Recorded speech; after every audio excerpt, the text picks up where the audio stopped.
So this is something I feel like a lot of people are not thinking about or not remembering when it comes to the Trey Hendrickson situation. And I've seen a lot of people suggesting that we should give Trey Henderickson what Danielle Hunter just got, and maybe you'd be happy. Maybe this would resolve the whole issue. Just give him 1 year, $34.5 million, and then everything is okay. And what I think a lot of people are forgetting about is what Trey Henderickson wants more than anything. Yes, he obviously clearly wants to get paid. He wants to get paid how much he believes he deserves, which is obviously the highest paid defensive end. Which, stat-wise, yes, he deserves to get paid that. He doesn't play that many snaps compared to, like, TJ Watt or compared to Mad Max Crosby or Myles Garrett. Those guys play like 90% of the snaps, while Trey only arguably plays 60, 65. Also, those guys are really good in run defense, while Trey is a pure pass rusher. So I think, arguably speaking, if he did hit the open market, I think what he would want is probably closer to 35. And based on what we understand, there's multiple teams that would pay him that right now. They would pay him exactly what he wanted right now.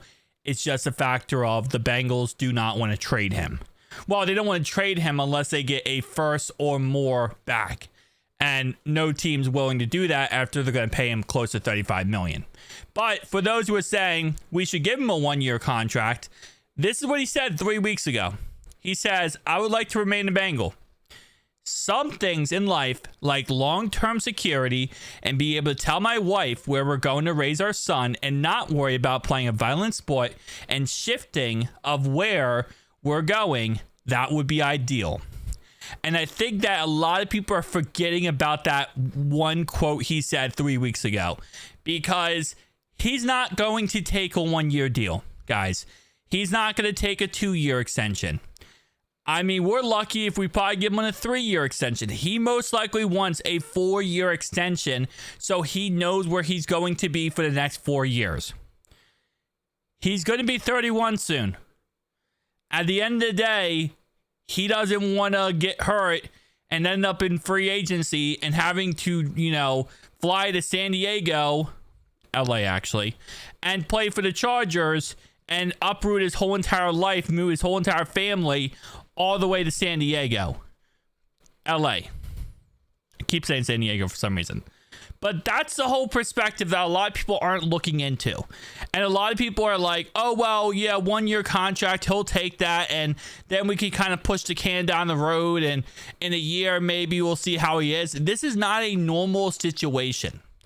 A normal situation, I agree. Maybe you give him a 1 year extension and you figure it out in the future. Maybe. But the whole point of this is Trey doesn't want to be left out to dry if he gets injured. He doesn't want to be uncertain about his future.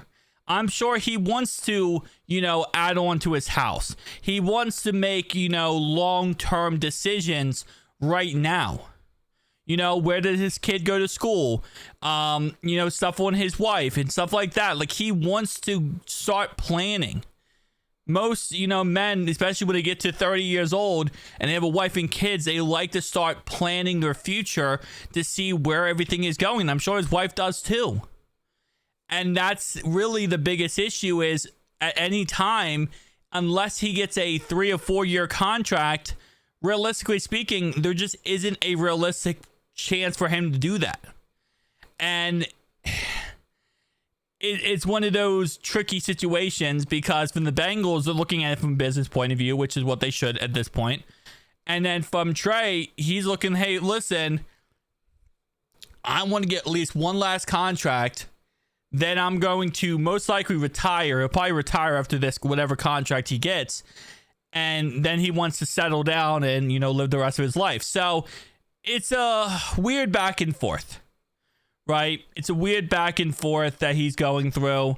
He loves it in Cincinnati. I'm sure his family loves it in Cincinnati too. He wants to stay here. The Bengals are not going to trade him. They're not. again, at the end of the day, we want a first or more, and no team is going to give us that. Yes, they're going to give him what he wants contract-wise, but they're not going to give us our trade value. So he's going to be on our team. I've said many times, I think what's going to end up happening, and for better or for worse, he's going to get franchise tagged after next year. We're going to play this year, and then next offseason, he'll get franchise tagged. And then they might franchise tag him 2 more times. And that might be what ends up happening, you know? I don't see a scenario where we work out a long-term deal with him. And again, I might be completely incorrect. I might be completely delusional. But I just don't see it being a thing. I talked about about a month ago. Not a month ago, but like 2 weeks ago. I talked about how people are forgetting that Trey Henderickson, he threatened retirement last year. Last offseason, he said he was thinking about retiring, and there was a consideration of retirement. Again, these are all things the Bengals are thinking about, especially with the whole Geno Atkins. We gave him a 4-year deal once he hit 30 years old. He retired after 2. We gave him like a $70 million deal.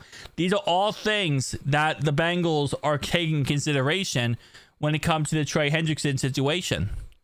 And again, at the end of the day, we'll have to wait and see what ends up happening, but I highly doubt he'll take a 1-year contract or 1-year extension. I don't think he will. Because if he does, here's what I'll say, right? If he takes a 1-year extension, I think he'll retire after 2 years. He'll retire after that contract's over with. If he takes a 4-year extension, we somehow got that done with him, I think he'll retire after 4 years. But I don't see a situation where we get anything done with him. I don't think so. I think what's going to happen again, like I said, is franchise tag. And I think the Bengals are going to do exactly this T. Higgins situation with Trey Henderickson, except I don't know if we're going to get a contract done. Now, I could be wrong again. Like I said, there could be a team that comes out of nowhere and says, hey, listen, we will trade, a first-round pick for Trey Henderickson, and the Bengals say, all right. But even then, based on what reports around the league are saying, is the Bengals are very reluctant. They don't want to trade him. Even if they got what they wanted or asking for trade-wise, they still do not want to move on from Trey. And it's, again, this weird situation we're in where one side wants to get paid, the correct amount, but also wants job security, and the other side doesn't want to pay that much money and arguably might not feel comfortable with the years. So it's a back and forth that will forever be a back and forth, but hey, it is what it is. We love Trey and we hope something gets figured out, but at this moment in time, I just want to put this out there because he's not getting a 1-year contract. He's not. It's not going to happen. At least he's going to, I think the littlest he'll take is 3 to 4 years is the littlest he'll take. Peace out.